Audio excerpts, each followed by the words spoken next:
الحمد لله نحمده ونستعينه ونستغفره ونعوذ بالله من شرور أنفسنا ومن سيئات أعمالنا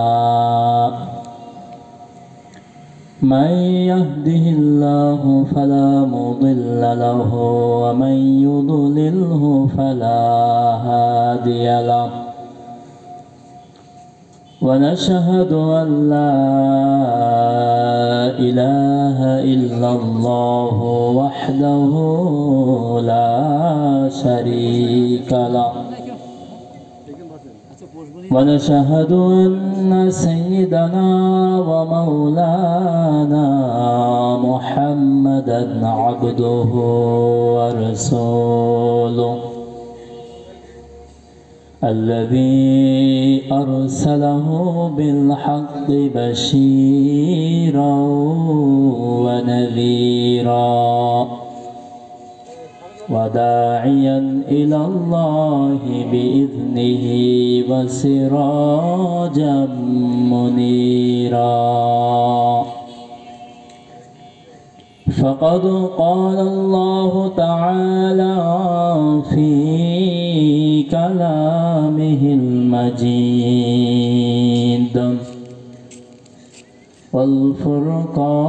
والفرقانه الحميد شكل الجوان كله بلون أعوذ بالله من الشيطان الرجيم بسم الله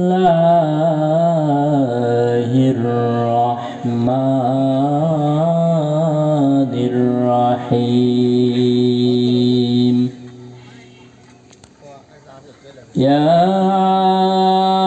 أيها الذين آمنوا كتب عليكم الصيام كتب عليكم الصيام كما كتب على الذين من قبلكم لعلكم تتقون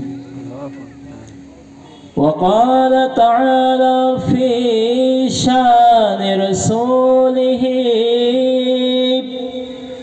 إن الله وملائكته يصلون على النبي يا أيها الذين آمنوا صلوا عليه وسلموا تسليما اللهم صل على محمد وعلى آل محمد كما صليت على إبراهيم وعلى آل إبراهيم إنك حميد مجيد اللهم بارك على محمد وعلى آل محمد كما باركت على إبراهيم وعلى آل إبراهيم إنك حميد مجيد ডিঙ্গিদহ হালিমাতুস সাদিয়া মহিলা মাদ্রাসার উদ্যোগে আয়োজিত আজকের বাৎসরিক ওয়াজ মাহফিল আজকের মাহফিলের সম্মানিত সভাপতি বিশেষ অতিথি এবং আমন্ত্রিত হযরত উলামায়ে কেরাম সামনে বসা দিনদার ইমানদার মুমিন মুসলমান ভাইয়েরা পর্দার আড়ালের অবস্থানরত পরম শ্রদ্ধার মা ও বোনেরা আমরা আল্লাহ পাক রব্বুল আলামিনের দরবারে শুকরিয়া জ্ঞাপন করি যে মহান রব্বুল আলামিন আমাদেরকে আজকের এই মাহফিলের প্যান্ডেলে আসার তৌফিক দান করেছেন। এজন্য আমরা সকলেই দিল থেকে শুকরিয়া আদায় করি, সকলেই পড়ি আলহামদুলিল্লাহ। দরুদ ও সালাম পাঠ করি বিশ্বে মানবতার অগ্রদূত সাইয়্যিদুল মুরসালিন খাতামুন নবিয়্যিন রাহমাতুল লিল আলামিন নবীজির প্রতি, যে নবীজির উম্মত হয়ে আমরা সৌভাগ্যবান হয়েছি। সেই নবীজির প্রতি একবার দরুদ ও সালাম পাঠ করি, সকলেই মহাব্বতের সাথে পড়ি সাল্লাল্লাহু আলাইহি ওয়াসাল্লাম। সম্মানিত হাজরিন, আপনাদের সম্মুখে পবিত্র কুরআনুল কারীমের সূরাতুল বাকারার 183 নম্বর আয়াত তেলাওয়াত করেছি। আল্লাহ পাক রব্বুল আলামিন তৌফিক দান করলে এই আয়াতের আলোকে সংক্ষিপ্ত কিছু মুখতাসার আলোচনা পেশ করব। আল্লাহ সুবহানাহু ওয়া তাআলা আমাদের সকলকে আলোচনা শ্রবণ করার এবং তার উপরে আমল করার তৌফিক দান করুন, সবাই পড়েন আমিন। তার আগে আমি বিশেষভাবে অত্র এলাকার ভাইদের বোনদেরকে উদারত আহ্বান জানাচ্ছি, আপনারা এদিক সেদিকে ঘোরাফেরা না করে আজকের এই বরকতময় মাহফিলের প্যান্ডেলের মধ্যে বসে পড়ুন। আল্লাহ পাক রব্বুল আলামিন কালামুল্লাহ শরীফের ভিতরে ইরশাদ করেছেন, ইয়া আইয়ুহাল্লাযীনা আমানু কুতিবা আলাইকুমুস সিয়াম। আল্লাহ রব্বুল আলামিন বলেন, হে ইমানদারেরা, হে বিশ্বাসী বান্দারা, আমি তোমাদের উপরে রমজানের রোজাকে ফরজ করেছি।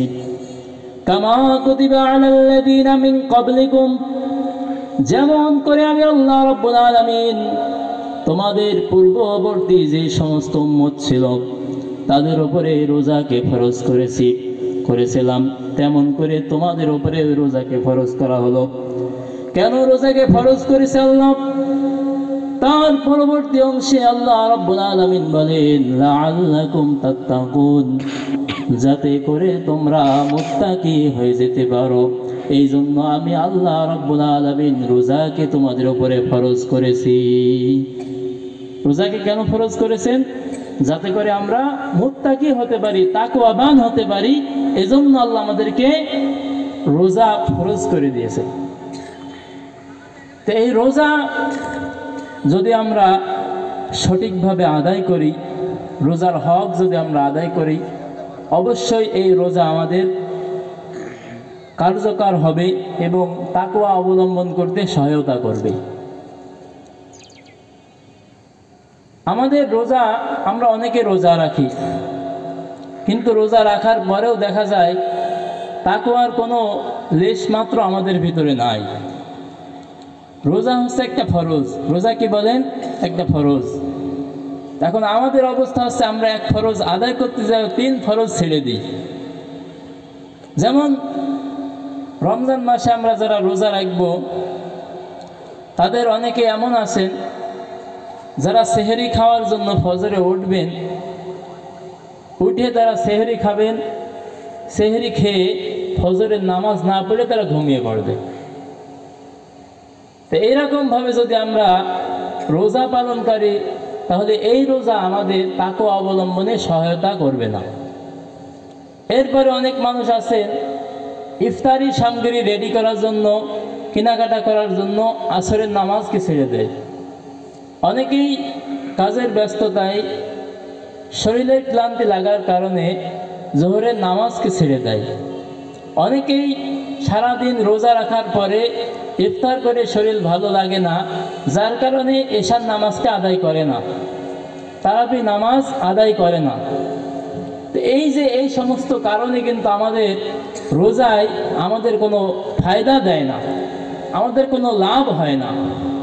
রোজা তো ওই ব্যক্তির যে উপকার করবে, যে ব্যক্তি রোজা রাখবে, রোজা রাখার পরে রোজার হকগুলো আদায় করবে, সাথে সাথে আল্লাহ পাকের অন্য বিধানগুলো আদায় করবে, যে সমস্ত কাজ রমজান মাসে বর্জন করার দরকার সেগুলো বর্জন করবে, তাহলেই না রোজা তার তাকওয়া অবলম্বনে সহায়তা করবে।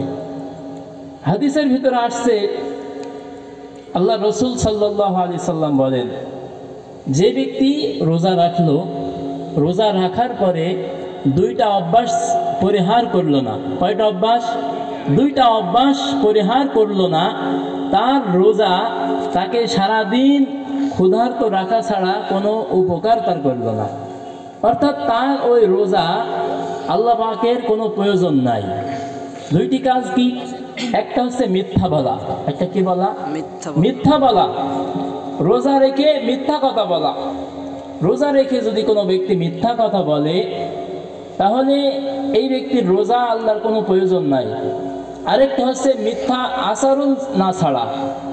মিথ্যা বলায় অভ্যস্ত যে ব্যক্তি, এই অভ্যস্ততা তার থেকেই যাওয়া।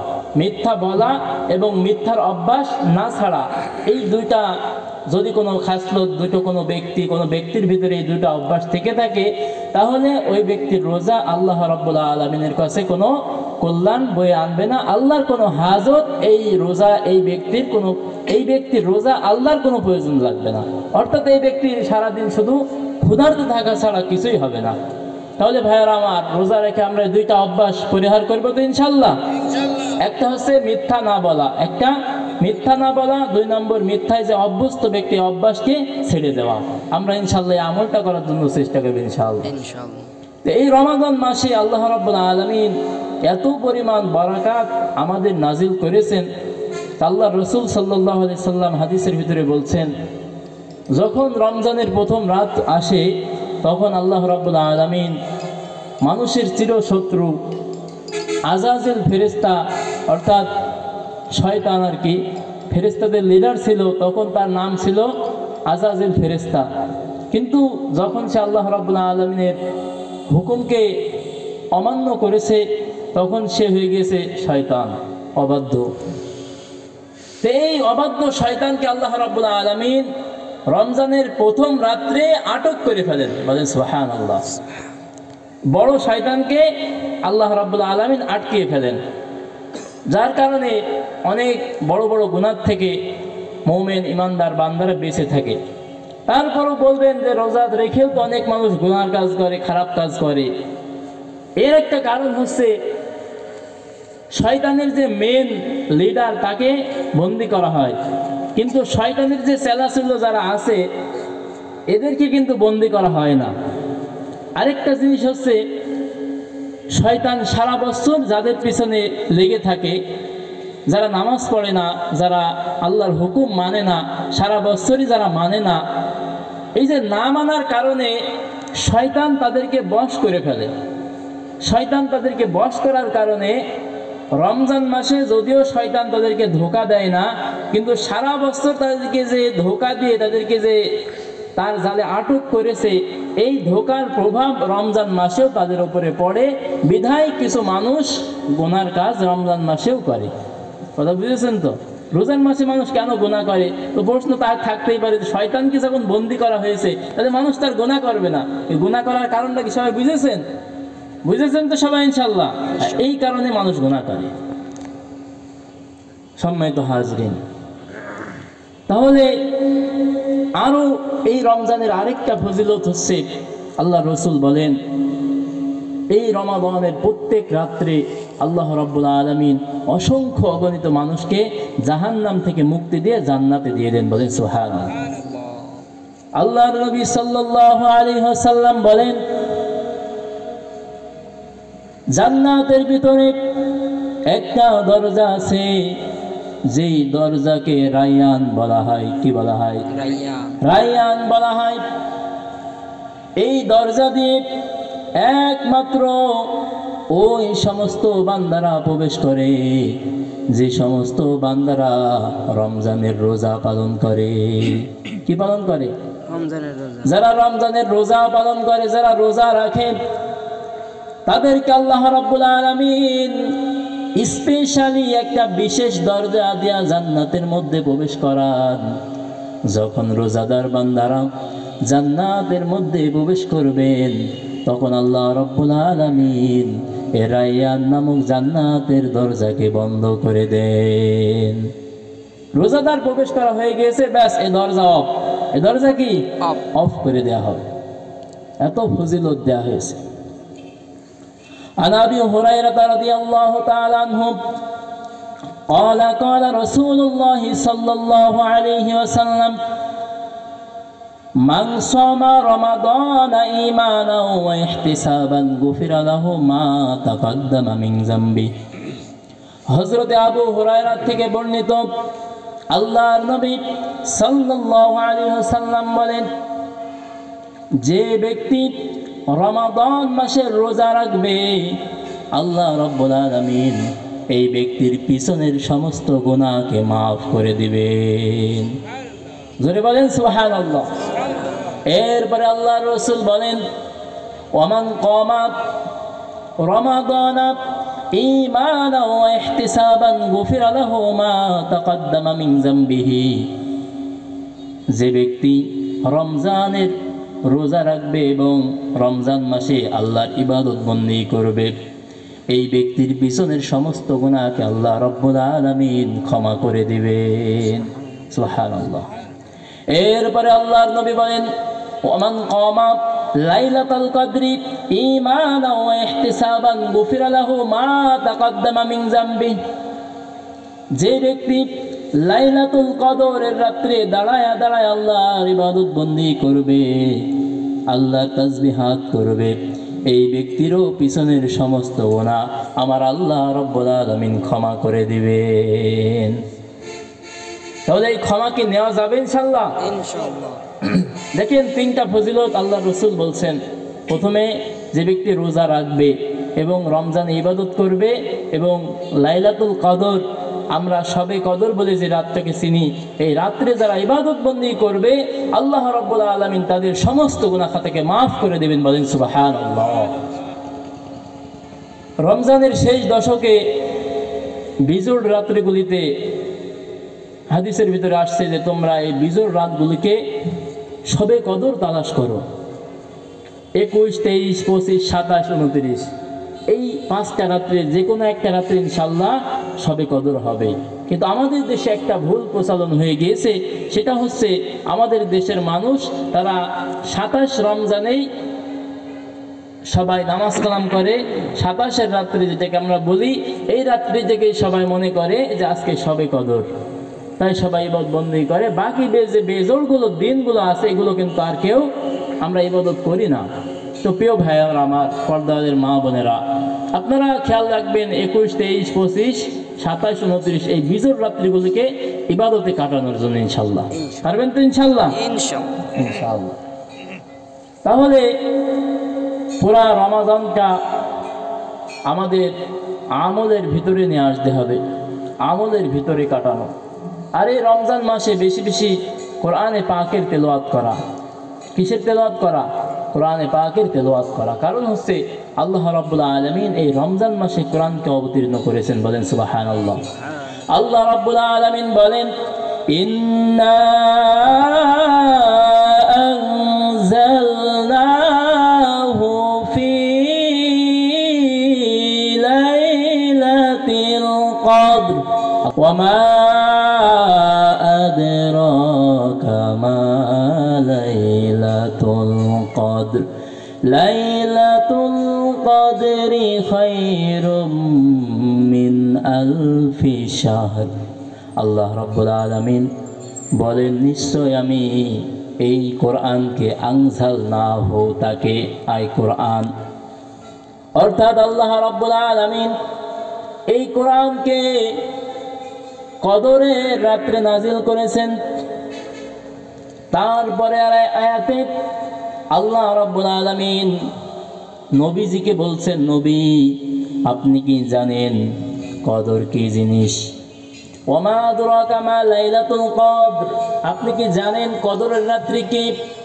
এরপরে আল্লাহ রাব্বুল আলামিন নিজেই পরিচয় দিচ্ছেন, লাইলাতুল কদরি খায়রুম মিন আলফি শাহর। এই কদর হচ্ছে 1000 মাস থেকে উত্তম। বলেন সুবহানাল্লাহ। কিসের থেকে উত্তম? 1000 মাস থেকে উত্তম এই কদরের রাত্রি।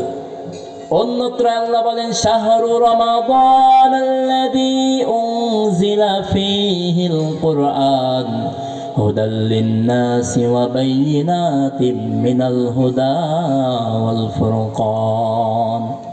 আল্লাহ রাব্বুল আলামিন এই কোরআনকে রমজান মাসে নাজিল করেছেন সত্য এবং মিথ্যার মাঝে পার্থক্য করার জন্য।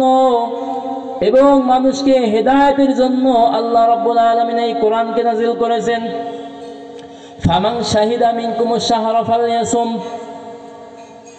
যে ব্যক্তি রমজান মাস পেল, রমজান মাসে যে ব্যক্তি উপনীত হলো, এই ব্যক্তি যেন রমজান মাসের রোজা রাখে। কি রাখে? রমজানের রোজা রাখে। হুকুম কার? ধরে বলেন হুকুম কার? আল্লাহর হুকুম। আল্লাহ বলছে মাস যারা পাবে সে যেন কি রাখে? রোজা রাখে। ওয়ামান কানা মারিদান আও আলা সাফারিন ফাইদ্দাতুম মিন আইয়ামিন উখর, যে ব্যক্তি অসুস্থ থাকবে অথবা সফর হালতের মধ্যে থাকবে, এই ব্যক্তি অন্য কোনো দিন গণনা করবে। মানে হচ্ছে যে ব্যক্তি সফর হালতের সফর অবস্থায় থাকবে, মুসাফির অবস্থায় থাকবে, এই ব্যক্তির জন্য রোজা রাখা লাগবে না।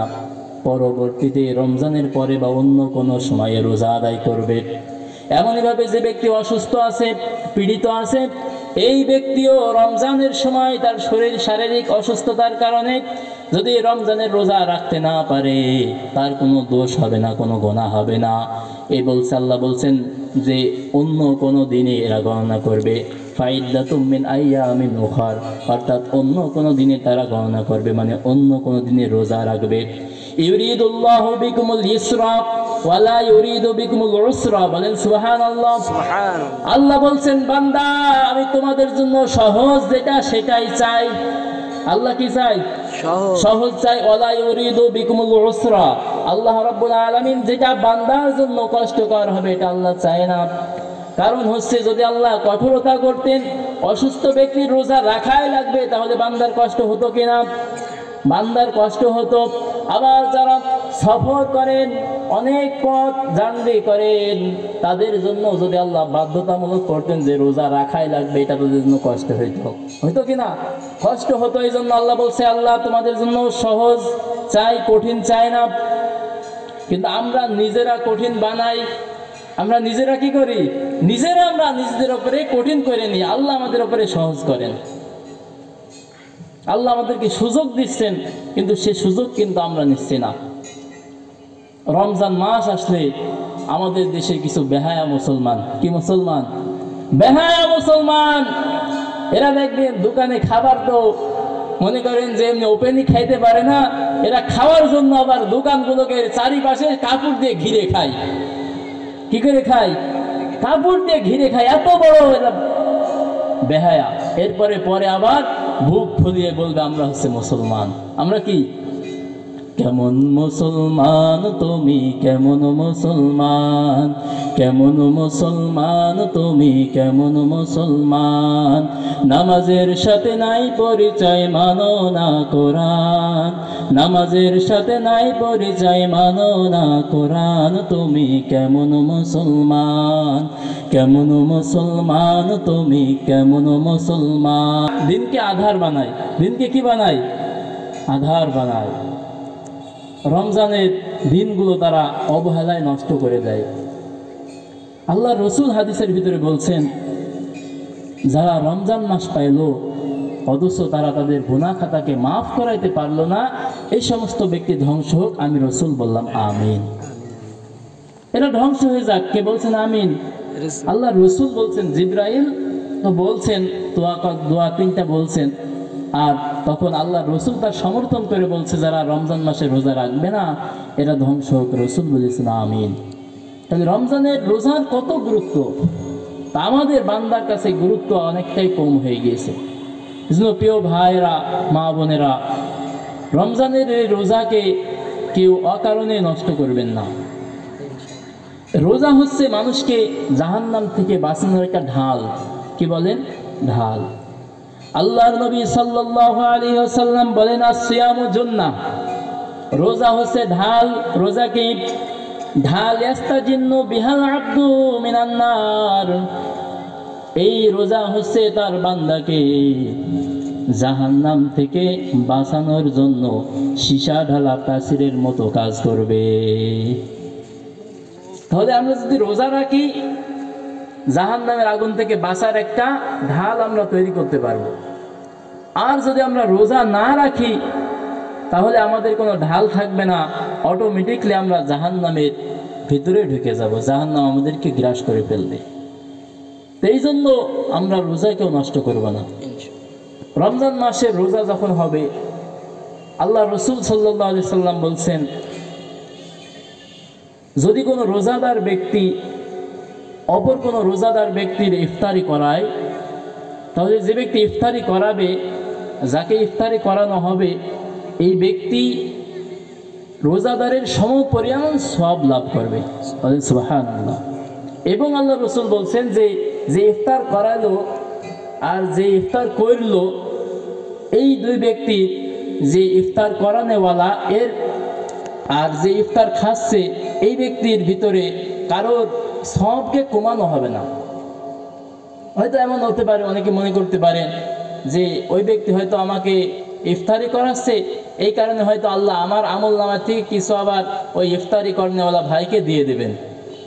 এরকম না, আল্লাহ তাআলা নিজেই খুশি হয়ে একজন বান্দাকে ইফতারি করালে আল্লাহ পাক খুশি হয়, খুশি হয়ে আল্লাহ পাক তাকে রোজাদারের পরিমাণ সওয়াব দান করেন। তাহলে ইনশাআল্লাহ একজন ব্যক্তিকে ইফতার করানো যাবে তো ইনশাআল্লাহ? সবাই নিয়ত করবেন কমপক্ষে 30 দিনের ভিতরে একদিন, কয়দিন? একদিন আপনার হালাল টাকা দিয়ে আপনার এক মুসলমান ভাইকে ইফতারির দাওয়াত দিবেন। হোক একটা খেজুর, কি হোক বলেন, একটা খেজুর হোক, তাতে আপত্তি নাই, তাও আপনি সওয়াব লাভ করবেন। এক ঢোক পানি যদি আপনার এক ভাইকে ইফতারি করান, এর দ্বারাও আপনি সওয়াব লাভ করবেন। তাহলে সওয়াবের নিয়তে আপনার সামর্থ্য অনুযায়ী, এখন একটা খেজুর তো কেউ আমরা দিব না, দিব বলেন? একটা খেজুর তো আমরা দেব না, আমরা কম বেশি সবাই চেষ্টা করবো আমাদের মতো করে আমরা ইফতারি করানোর জন্য। তাহলে আপনার সামর্থ্য অনুযায়ী যতটুকু আপনি পারেন ততটুকু আপনার ভাইকে আপনি ইফতারি করাবেন, ঠিক আছে ইনশাল্লাহ? ইফতারি করাবেন। আর এই রমজান মাসে যে সমস্ত ভাইদেরকে আল্লাহ রাব্বুল আলামিন সম্পদ দান করেছেন, তারা সম্পদের যাকাতগুলোকে আদায় করবেন। আমাদের সমাজের বহু লোক এমন আছে যারা যাকাত আদায় করে না। যাকাতের নামে তারা কিছু কাপড় কিনে নিয়ে আসে, কিছু কম্বল কিনে নিয়ে আসে, নিয়ে এসে এগুলো মানুষের মাঝে বিতরণ করে দিয়ে ছবি তুলে ফেসবুকে আপলোড দিয়ে দেয় যে আলহামদুলিল্লাহ যাকাতের মাল সব গরিবদের মাঝে যতটুকু হয় হিসাব করে বুঝিয়ে দিলাম। অথচ ওর যাকাত আছে বহুত টাকার, ওর কিছু টাকা দিয়েও কিছু কিনে, তাও কুমা কাপড় কিনে। কি কাপড়? কুমা কাপড় কিনে মানুষ যাকাত দেয়। এগুলো দিয়ে মন করে যাকাত আদায় হয়ে গেছে। না ভাই, যাকাত এভাবে হবে না। আর এই যে যাকাত না দিয়ে আপনি যে সম্পদ জমিয়ে রাখছেন, এই সম্পদের কি হবে? আল্লাহ তাআলা কোরআনের ভিতরে বলছেন যে এই সম্পদ কিয়ামতের কঠিন মুসিবতের দিন সাপ আকারে তাদের গায়ের ভিতরে পেঁচিয়ে দেওয়া হবে, মানে নাউজুবিল্লাহ। এবং এই সাপ তাদেরকে দংশন করতে থাকবে এবং বলবে আনা মালুকা ও আনা কানজুকা, আমি তোমার সম্পদ, তুমি যে আমাকে সঞ্চয় করে রেখেছিলে, আমি তোমার সেই সঞ্চয় করা সম্পদ।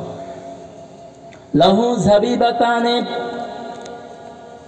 এই সাপগুলো যারা যাকাত আদায় করবে না, এদের দুই চওয়ালের ভিতরে দংশন করবে। কোথায়? দুই চওয়ালের ভিতরে কামড়াবে এবং বলতে থাকবে আমি তোমার সম্পদ, যে সম্পদকে তুমি দুনিয়ার জমিনের মধ্যে জমা করে রেখেছিলে। তখন ওই জালেমরা, তখন তারা বলবে আল্লাহ আমাদেরকে একটু সুযোগ দাও, আমরা দুনিয়ায় যে ভালো কাজ করে আসি। আল্লাহ তাআলা বলবেন না, আর সময় নাই, কারণ ইলা আজালিন মুসাম্মা, নির্দিষ্ট সময় তোমাকে দেওয়া হয়েছিল, সেই সময় শেষ হয়ে গেছে, এখন আর কোনো সুযোগ নাই, এখন আর দান সদকা করার কোনো সুযোগ পাওয়া যাবে না। কাজেই আমাদেরকে আখিরাতে পরকালে ভালো ফলাফল পেতেছে হলে, আল্লাহ পাকের আযাব থেকে মুক্তি পেতে হলে দুনিয়ায় অবশ্যই যাকাত আদায় করা লাগবে। কুরআনুল কারীমে আল্লাহ বলেন ইয়াউমা ইউহমা আলাইহা ফি নারি জাহান্নামা ফাতুকওয়া বিহা জিবাহুহুম ওয়া জুনুবুহুম ওয়া যুহুরুহুম। আল্লাহ রাব্বুল আলামিন বলেন যারা সম্পদ জমা করে রাখবে, যাকাত আদায় করবে না, আল্লাহ রাব্বুল আলামিন কিয়ামতের কঠিন মুসিবতের দিন ওই সমস্ত বান্দাদের শরীরের মধ্যে দাগ দিবেন, আগুনে, জাহান্নামের আগুনে সেক দেবেন। প্রথমে আল্লাহ বলছে পাশের কথা, পাশে সেক দিবেন, এরপরে আল্লাহ বলছেন পিঠে সেক দিবেন, এরপর আল্লাহ বলছেন কপালের মধ্যে সেক দেওয়া হবে। এই 3 জায়গায় সেক দেওয়ার 3টা কারণ আছে। কারণ হচ্ছে যারা সম্পদশালী ব্যক্তি তাদেরকে যখন যাকাত দেওয়ার জন্য বলা হয় তোমরা যাকাত আদায় করো, তখন এক শ্রেণীর মানুষ ভুরু কুচকায়, কপাল জড়ো করে বলে যাকাত দেব। অনেক মানুষ যাকাত কি হবে ইনকার করে। এই কারণে আল্লাহ রাব্বুল আলামিন তাদের এই কপালের ভিতরে দাগ দেবেন। এরপরে এক শ্রেণীর মানুষ আছে যাদেরকে যাকাতের কথা বললে তারা পাশ কাটিয়ে চলে যায়, এই কারণে আল্লাহ তাদের এই পাশে দাগ দেবেন। আরেক শ্রেণীর মানুষ আছে যারা পিঠ দেখিয়ে সরে চলে যায় যাকাত না দেওয়ার বাহানা করে, এই জন্য আল্লাহ তাদের পিঠে সেক দেবেন এবং বলবেন হাযা মা কানাজতুম লিআনফুসিকুম ফাযুকু মা কুনতুম তাকনিজুন। এই যে তোমরা আজকে আযাব আস্বাদন করো, শাস্তি ভোগ করো, কেন? তোমরা যে সম্পদ জমা করে রেখেছিলে সেই সম্পদ জমা করে রাখার কারণে তোমাদেরকে শাস্তি দেওয়া হচ্ছে। তাই সম্মানিত হাজিরিন, আমাদের যাদেরকে আল্লাহ রাব্বুল আলামিন সম্পদ দান করবেন আমরা যাকাত আদায় করবো তো ইনশাআল্লাহ। সকলে যাকাতকে পুঙ্খানুপুঙ্খভাবে আদায় করব। আল্লাহ রাব্বুল আলামিন আমাদের সকলকে যে কথাগুলো আলোচনা করলাম সর্বপ্রথম আমাকে এবং আপনাদের সকলকে আমল করার তৌফিক দান করুন। সবাই পড়েন আমিন। সকলে এই মাহফিলের জন্য দোয়া করবেন। আল্লাহ রাব্বুল আলামিন এই মাহফিলকে এবং এই মাদ্রাসাকে যেন কবুল করেন। সকলের কাছে দোয়া চেয়ে আমি আমার আলোচনা সমাপ্তি করছি। ওয়া আখিরি দাওয়ানা আলহামদুলিল্লাহি রাব্বিল আলামিন।